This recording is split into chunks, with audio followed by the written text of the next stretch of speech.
हिंदुस्तान को नजदीकी से देखने का मौका मिला।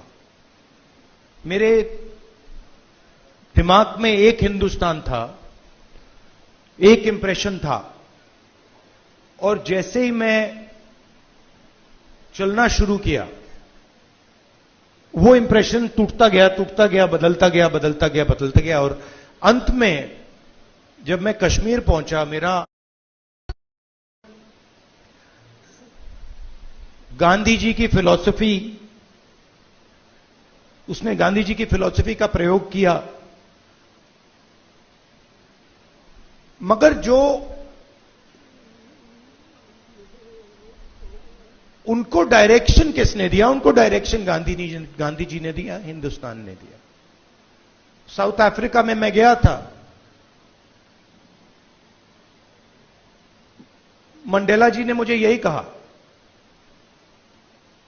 कि हमें जो औजार दिए गए, हमारी फ्रीडम स्ट्रगल के जो औजार दिए गए, वो अफ्रीका के औजार नहीं थे, वो आपके औजार थे, हिंदुस्तान के औजार थे, और वो औजार हमें गांधी जी ने दिए।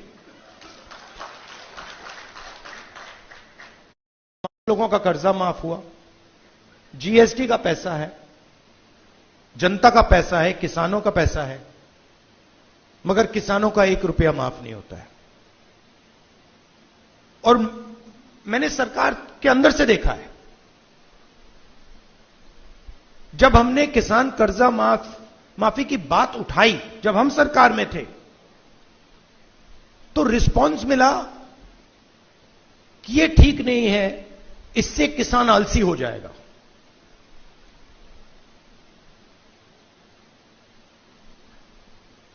मनरेगा से गरीब व्यक्ति की आदत बिगड़ जाती है।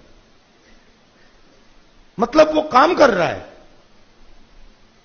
उसको आप उस काम के लिए पैसा दे रहे हो, और उसकी आदत बिगड़ रही है। और दूसरी तरफ 20-25 लोग हैं, उनका 16 लाख करोड़ रुपए माफ हो रहा है, उनकी आदत नहीं बिगड़ रही। वो उसको पता नहीं विकास कहते हैं, डेवलपमेंट कहते हैं, प्रोग्रेस कहते हैं, पता नहीं क्या कहते हैं। तो अगर आप हिंदुस्तान के धन को देखें और उसको ट्रैक करें, तो आपको दिखेगा कि ये जो सोने की चिड़िया कही जाती है, इसका पूरा का पूरा धन किसानों से, युवाओं से, दलितों से, आदिवासियों से, पिछड़ों से छीनकर ये 20, 25, 50, 200 कितने लोग हैं, ज्यादा नहीं है, इनके ओर फनल होता है। तो इसलिए हमने दूसरी यात्रा में न्याय शब्द जोड़ दिया। मूवमेंट खड़ा नहीं हो सकता। मैं जूडो करता हूं, और उसमें एक बड़ी इंटरेस्टिंग चीज है, उसमें जमीन पे गिरना पड़ता है, फेंका जाता है व्यक्ति को। तो जब पहले व्यक्ति शुरू करता है, तो वो अपने आप को प्रोटेक्ट करने की कोशिश करता है। जमीन पे गिरोगे तो फिर आप अपने आप की रक्षा करते हो। फिर थोड़ा एडवांस्ड होता है, फिर उसको बात समझ आती है, वो जमीन की रक्षा करना शुरू कर देता है। मतलब don't protect your self, protect the mat. और बड़े मजे की बात दिखती है कि जब आप जमीन को प्रोटेक्ट करते हो, तो ऑटोमेटिकली जमीन आपको प्रोटेक्ट करती है। तो मूवमेंट कैसे बनती है? मूवमेंट जब बनती है, जब मैं अपने दर्द को छोड़कर मेरे साइड में जो खड़ा है उसके दर्द की रक्षा करना शुरू करता हूं, ऑटोमेटिकली वो मेरी रक्षा करेगा, उसको करना ही पड़ेगा। तो ये एक मेंटल लीप की जरूरत है। सबको दिख रहा है कि भाई, किसान को दिख रहा है, मजदूर को दिख रहा है, सबको दिख रहा है, मगर एक दूसरे का दर्द नहीं दिख रहा किसी को।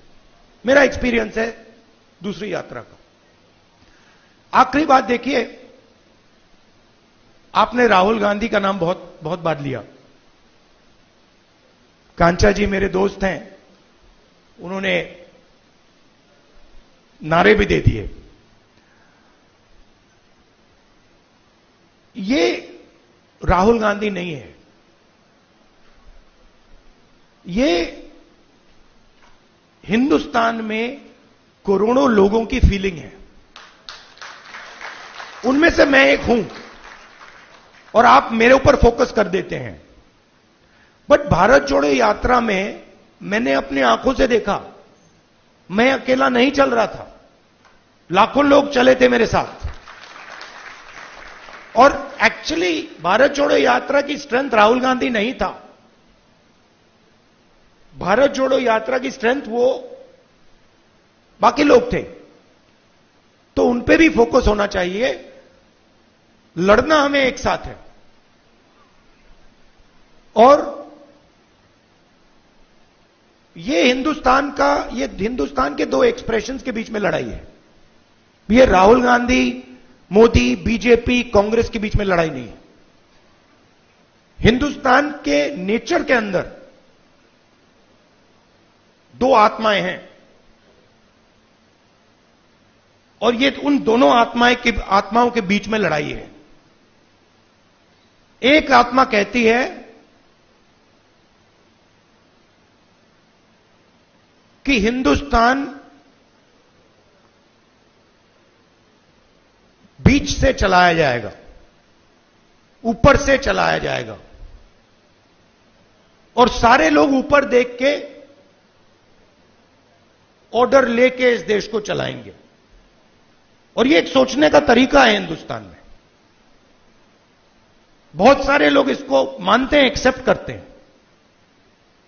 और एक दूसरा तरीका है कि हिंदुस्तान को डिसेंट्रलाइज तरीके से हिंदुस्तान के सब लोगों को सुनकर चलाया जाएगा, जिसको हम, अगर आप धार्मिक तरीके से बोलना चाहते हैं, शिव की बारात बोल लीजिए।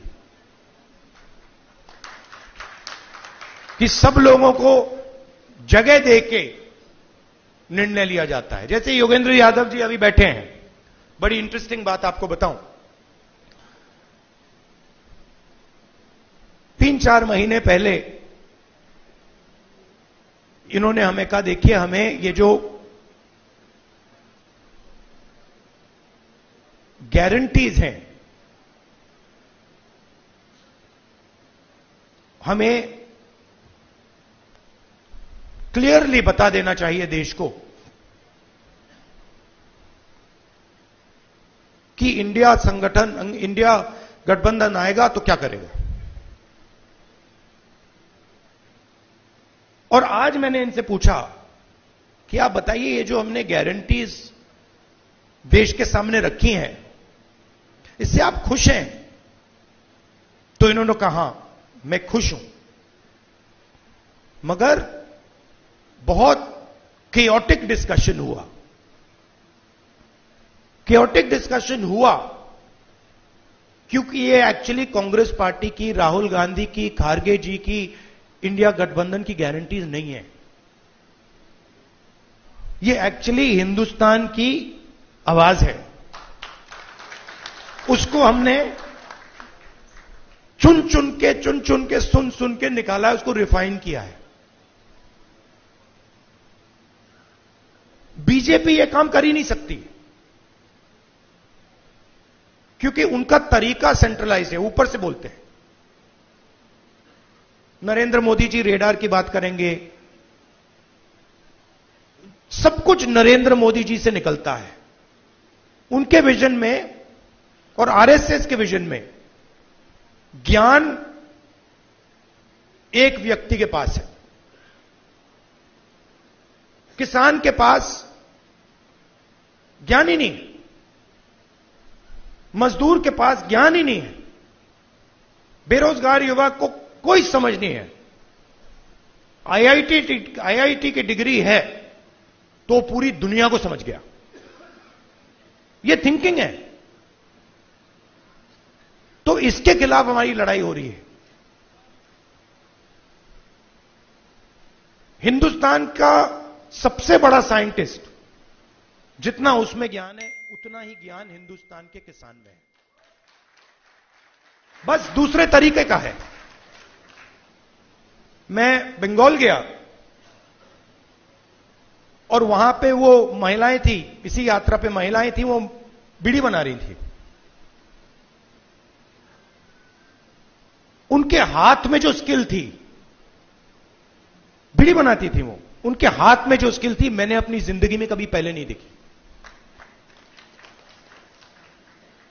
मैंने ट्राई किया, मतलब एक बीड़ी मतलब मैंने रोल करने की कोशिश की, नहीं हो रही थी मुझसे।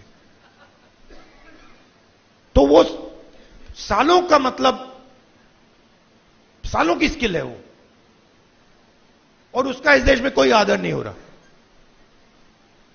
उस महिला को आप फाइनेंशियल सपोर्ट दीजिए, उसकी मदद कीजिए, मेक इन इंडिया उससे करवाइए और फिर देखिए क्या मजा आता है।